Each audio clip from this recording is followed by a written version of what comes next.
नमस्कार साथियों, मैं योगेश गुप्ता एक बार फिर से स्वागत करता हूं पाठशाला रेलवे एग्जाम में। आप सब लोगों ने आरआरबी जेईई का सीबीटी 1 पेपर दे दिया।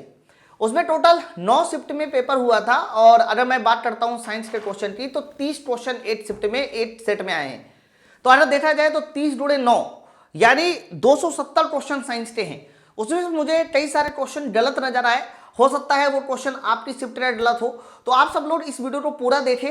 कौन कौन से क्वेश्चन गलत है उस पर आपको ऑब्जेक्शन रेज कीजिए, और जितने मैं क्वेश्चन बताने वाला हूं ना जो मुझे अभी तक गलत मिले वो आपको 101% 1 या 2 नंबर जरूर देते जाएंगे, क्योंकि एक तो आपका सही हो जाएगा तो 1.25 नंबर के आसपास आप लोगों को मिल जाएंगे। बच्चों, इससे पहले मैं आपको बता दूं, जब भी कभी हम गलत क्वेश्चन की बात करते हैं तो गलत क्वेश्चन कई सारे प्रकार के हो सकते हैं। पहला प्रकार तो ये हो सकता है कि आपने ऐसा क्वेश्चन बनाया जिसके 2 ऑप्शन सही है, ये भी एक गलत कैटेगरी में ही आता है, ऑब्जेक्शन रेज करने की कैटेगरी में आता है। तो अगर कोई ऐसा क्वेश्चन है जिसमें 2 ऑप्शन सही है उस पर भी आप ऑब्जेक्शन रेज कर सकते हैं, या फिर कोई एक ऐसा क्वेश्चन है जिसमें सही ऑप्शन कुछ और है और बोर्ड में कुछ और लगाया, उस पर भी आप ऑब्जेक्शन रेज कर सकते हैं। ओके, तो मैं एक एक करके सारा क्वेश्चंस आपको बताने वाला हूं, पूरा वीडियो देखिएगा। कुछ क्वेश्चन तो इतने आसान थे वो भी गलत हो रहे। चलिए फिर इसके बाद शुरुआत करते हैं हम आज के पहले क्वेश्चन की। बच्चों, जैसे कि ये वाला सवाल देखो, लिखा हुआ है कि कौन सा एक सजाती श्रेणी नहीं है, होमोलोगस सीरीज नहीं है। पहले मैं आपको बता दूं होमोलोगस सीरीज क्या होती है। होमोलोगस सीरीज का मतलब होता है एक जैसे कह सकते हो अणु सूत्र का पालन करना, जिसको आप बोलते हैं जनरल फॉर्मूला। जैसे कि मैं आपको कह दूं कि ये हमारा CnH2n+2 है, ये हमारा एक तरह का एल्केन है, ये हमारा एल्केन है, और एल्केन में जितने भी हमारे सदस्य बनेंगे वो मीथेन होगा, CH4 होगा, C2H6 होगा, इसी तरह से C3H8 होगा, मतलब डबल से 2 अधिक है, तो ये सब हमारे होमोलोगस सीरीज में आते हैं। बच्चों, इसी तरीके से आपने एल्कोहल का नाम सुना होगा। एल्कोहल का जनरल फॉर्मूला होता है CnH2n+1 और आगे होता है तुम्हारा OH, ये तुम्हारा एल्कोहल है। तो एल्कोहल का पहला सदस्य हमारा क्या हो जाता है सर, CH3OH हो जाता है जब N की वैल्यू 1 रखेंगे। दूसरा सदस्य जो है वो C2H5OH हो जाता है। इसी तरह से अगर तीसरे सदस्य की बात करते हैं तो C3H7OH। मेरे भाई, ये तीनों भी हमारे क्या हैं सर, ये तीनों भी हमारे होमोलोगस सीरीज में आते हैं। आप मेरी बात समझ रहे हैं ना? तो हमें ये बताना है कि कौन सा होमोलोगस सीरीज का सदस्य नहीं है। बच्चों, आप लोग जरा गौर से देखिए तो इसमें जो भी हाइड्रोजन की संख्या है वो डबल से 2 अधिक है ना। अच्छा बच्चों, सबसे पहली बात करते हैं, अगर यहाँ 2 है, यहाँ 4 है, डबल से 2 अधिक है। ओहो, डबल से 2 अधिक, एक में डबल, तो इसका मतलब ये होमोलोगस सीरीज नहीं है। पहली बात तो इन्होंने आंसर सही दिया है, होमोलोगस सीरीज नहीं है, लेकिन और भी आंसर सही है। देखो, ये तुम्हारा डबल से 2 टर्म है, देखो ये डबल से 2 टर्म है क्योंकि एसिटिलीन है, और ये डबल है, ये डबल है, और ये डबल है, तो मेरे भाई ये भी होमोलोगस सीरीज नहीं हुई, क्योंकि आप देखो ना ये एसिटिलीन है तो ये एथिलीन है। नहीं समझे बात? आ जाइए सर, ये हमारा मीथेन है, एथेन है, इसके बाद ये आपका C3H8 है, C4H10, ये होमोलोगस सीरीज है, ये होमोलोगस सीरीज है। सभी देखो डबल से 2 अधिक है। बच्चों, इसमें जरा गौर से देखिए, डबल से 2, ये अल्कोहल है C3H7OH, डबल से 2 8 अधिक, डबल से 8 अधिक, डबल से 8 अधिक। लेकिन अगर लास्ट वाला देखा जाए तो देखो डबल से 1 कम है, 8 अधिक नहीं है, डबल से 1 कम है, 6 दूनी 12, 12 में से 1 जाएगा 11, तो ये होमोलोगस सीरीज नहीं है। तो बच्चों, सवाल ये था कि कौन सी सजाती श्रेणी नहीं है। नहीं समझे बात को? तो नहीं में तो हमारे 3 आंसर सही हो गए, तो इसका अर्थ ये हुआ कि क्वेश्चन यहां होना चाहिए था कि कौन सी सजाती श्रेणी है। तो कायदे से देखा जाए तो ये मल्टीपल ऑप्शन सही है, जिसकी वजह से हमारा ये क्वेश्चन ऑब्जेक्शन की कैटेगरी में जाएगा। आप सब लोगों की अगर शिफ्ट में ये क्वेश्चन आया है तो आप इसको ऑब्जेक्शन की कैटेगरी में डाल दीजिए। आई बात समझ में? आ जाइए बच्चों, इसी तरीके से एक वाला सवाल भी मिला मुझे, और ये वाला सवाल भी काफी पेचीदा है, लेकिन मैं आपको पहले कॉन्सेप्ट बता दूं। कॉन्सेप्ट क्या है, बहुत ध्यान सुनो। जैसे कि मैं आपसे ये कह दूं कि बहुत ध्यान से सुनना, बहुत कायदे के साथ। मैंने 10 ml का एक विलियन लिया जिसकी pH वैल्यू मान लीजिए 8 है। 10 ml का एक विलियन लिया जिसकी pH वैल्यू 8 है, बहुत ध्यान सुनो। साथ साथ मैंने 20 ml का एक विलियन लिया, है ना, मैंने 20 ml का भी एक विलियन लिया, और जिसकी pH वैल्यू हमने मान लीजिए 7 मानी। कितनी मानी? 7 मानी। ठीक, आप चाहो तो दोनों का समान आयतन ले लीजिए, क्योंकि सवाल समान आयतन का है, तो मैंने मान लीजिए दोनों का 10 ml लिया। तो हमने 10 ml दोनों लिया, बस एक की pH वैल्यू 8 है, दूसरे की pH वैल्यू 7 है।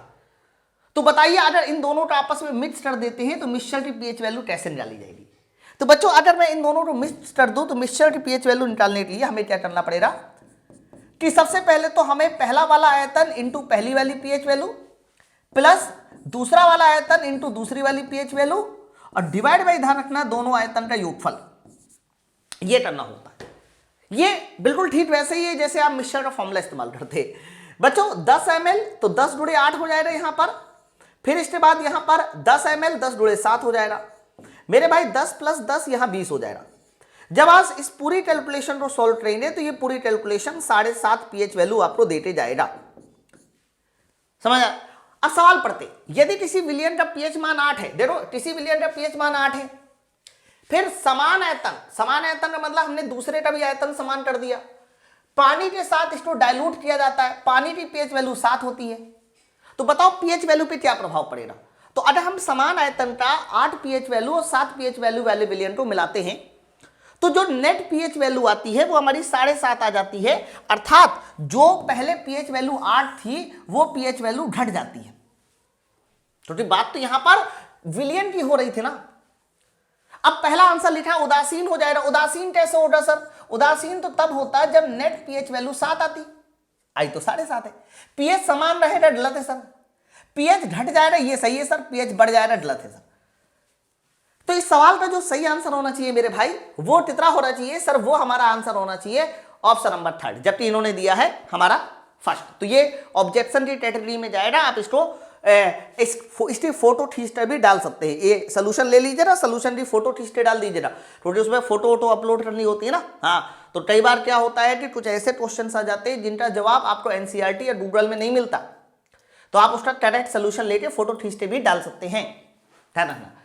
अब जैसे कि ये वाला सवाल भी, ये भी थोड़ा बढ़िया सवाल था। लिखा है एक कांच के बीकर में पानी से डूबी हुई एक पेंसिल है। जैसे कि मान लीजिए थोड़ी देर के लिए कि ये हमारे पास एक बीकर है और इस बीकर में बताइए पहले क्या भरा हुआ था मेरे भाई? पहले इस पे भरा हुआ था पानी। पहले क्या भरा था? पानी, है ना। और इस बीकर के अंदर एक पेंसिल है। क्या है भैया? एक पेंसिल है। फिर आगे लिखा है यदि पानी के स्थान पे केरोसिन भर दिया जाए। हमने पानी को बदल के, पानी को निकाल के क्या भर दिया? इसमें केरोसिन भर दिया, मिट्टी का तेल भर दिया। तो बताइए मिट्टी का तेल या टारपीन डाल दिया जाए तो क्या पेंसिल उतना ही विस्थापित होगी? ये सवाल है। तो बच्चों सबसे पहले तो आप इसका कॉन्सेप्ट समझो। होता क्या है कि जब भी कभी कोई वस्तु पानी के नीचे होती है तो जब वो ऊपर से देखी जाती है तो वो हल्का सा ऊपर उठी हुई प्रतीत होती है। ऐसे मतलब कोई भी वस्तु पानी के अंदर अगर है तो वो उभरी हुई प्रतीत होगी बच्चों। और इसी घटना को हम किस नाम से जानते हैं? अपवर्तन के नाम से जानते हैं, रिफ्रैक्शन के नाम से जानते हैं। ओके बच्चों, मैं आपको बता दूं होता क्या है कि ये इसकी वास्तविक गहराई कहलाती है, रियल डेप्थ, जिसको आप बोलते हैं वास्तविक गहराई। और ये इसकी कौन सी गहराई कहलाती है मेरे भाई? ये इसकी कहलाती है आभासी गहराई। ये कौन सी गहराई कहलाएगी सर? इस गहराई को हम लोग बोलते हैं आभासी गहराई। तो सवाल में कॉन्सेप्ट क्या होता है? कॉन्सेप्ट ये होता है कि जब हमें आभासी गहराई निकालनी होती है, कितना आभासी गहराई बचे, तो हम लोगों को वास्तविक गहराई में उससे अपवर्तनांक का डिवाइड करना होता है।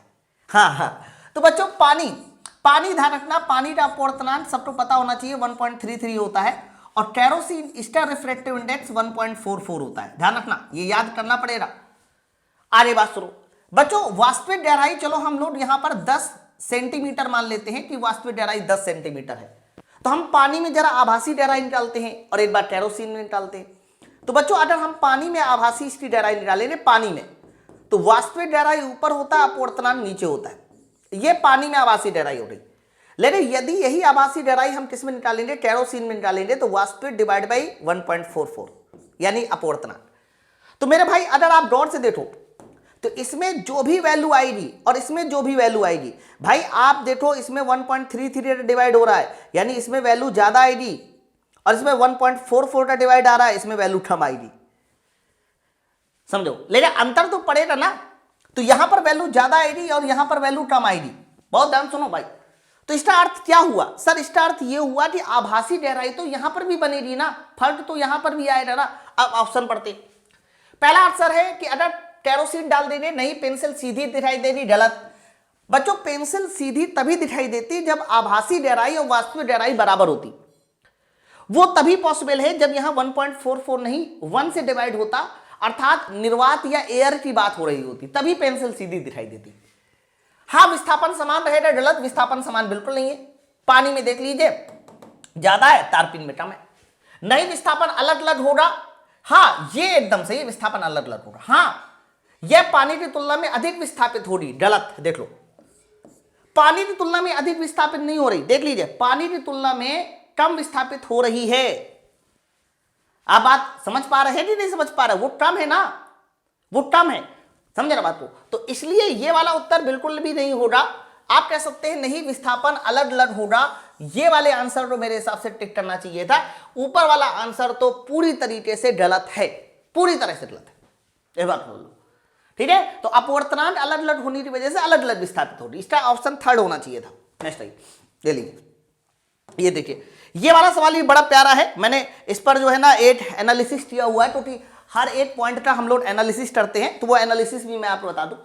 सबसे पहले ये वाला सवाल लिखा है, अमोनियम डाइक्रोमेट को गर्म करने पे क्या बनता है, ऐसे लिखा है।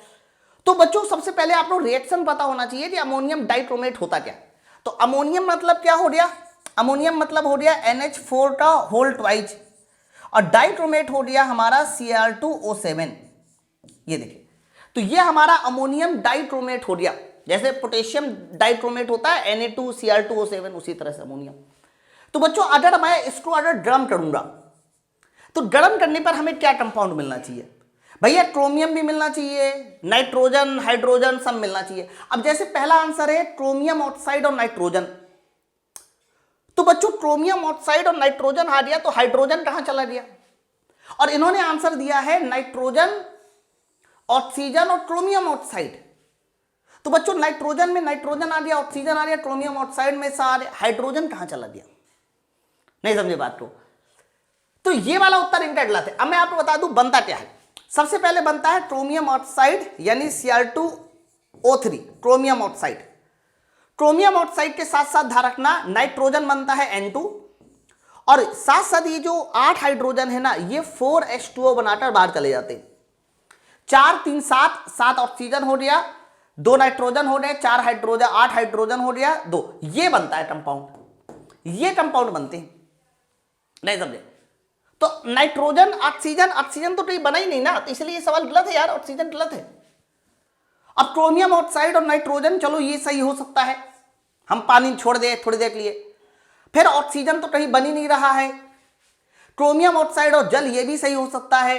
तो ये एक ऐसा ऑप्शन हो सकता है जिसके क्वेश्चन हो सकता है जिसके 2 ऑप्शन सही है। तो ये भी हमारे ऑब्जेक्शन की कैटेगरी में जाएगा। अगर आप कभी ये क्वेश्चन आया हो तो इसको आप ऑब्जेक्शन कर दीजिएगा, मतलब इसके जो आंसर है वो क्लियर नहीं है ना, एक से अधिक ऑप्शन सही है। अभी आप जब ऑब्जेक्शन रेज करने जाएंगे, मैं स्टेप बाय स्टेप आपको पूरा डिटेल बता दूंगा, उसमें आप देख लीजिएगा कि कैसे ऑब्जेक्शन किया जाता है। पिछली बार जब ALP का ऑब्जेक्शन रेज हुआ था तो उसमें यही था कि क्वेश्चन कई सारे तरह से गलत हो सकते हैं, जिसमें एक से अधिक ऑप्शन सही हो, कई सारे, है ना। अब जैसे ये वाला सवाल भी, इसमें भी एक से अधिक ऑप्शन सही है। लिखा है जिंक ने कॉपर सल्फेट के साथ रिएक्शन किया। बच्चों जिंक ने कॉपर सल्फेट के साथ रिएक्शन किया और बना क्या दिया सर? बना दिया जिंक सल्फेट, और साथ साथ हमारा बताइए कॉपर बना दिया। बच्चों अगर गौर से देखिए, बड़े ध्यान से देखना बच्चों, जिंक से जिंक SO4 बना। पहले यार Zn की ऑक्सीकरण संख्या 0, क्योंकि अकेले सिंगल था, और सिंगल कोई एलिमेंट हो रहा उसकी ऑक्सीडेशन नंबर 0। यहां जिंक सल्फेट बन रहा है, जिंक प्लस प्लस बनेगा, तो यहां ऑक्सीकरण संख्या +2। तो मेरे भाई ऑक्सीकरण संख्या बढ़ गई, तो ऑक्सीकरण संख्या बढ़ गई, तो ऑक्सीकरण संख्या बढ़ जाने का मतलब होता है कि इसका हुआ है ऑक्सीकरण, ऑक्सीडेशन। तो जिंक का ऑक्सीकरण हुआ, ये बात एकदम सही है। जिंक में कोई परिवर्तन नहीं, गलत। जिंक का अपचयन हुआ है, गलत, क्योंकि ऑक्सीकरण हुआ। लेकिन मेरे भाई जिंक इलेक्ट्रॉन खोता है, ये बात भी तो सही है। आप देखो जिंक ने 2 इलेक्ट्रॉन लॉस किए मेरे भाई, जिंक ने 2 इलेक्ट्रॉन लॉस किए, और जब 2 इलेक्ट्रॉन मेरे भाई जिंक लॉस करेगा तभी तो बना होगा ना जिंक प्लस प्लस वहां। तो जिंक ने 2 इलेक्ट्रॉन लॉस करके SO4 माइनस माइनस को दिए, तो यहां पर ये वाला उत्तर भी सही है। तो अगर कोई भी बच्चा, हो सकता है कि बहुत सारे बच्चों ने सिर्फ इसमें ए आंसर लगाया हो, अब वो कहेंगे कि मार साहब आप फालतू में कर रहे हैं, ये तो सही है। मेरे भाई कोई बच्चा पॉसिबल ये भी तो है कि वो जिंक इलेक्ट्रॉनिक होता है ये भी लगाया हो।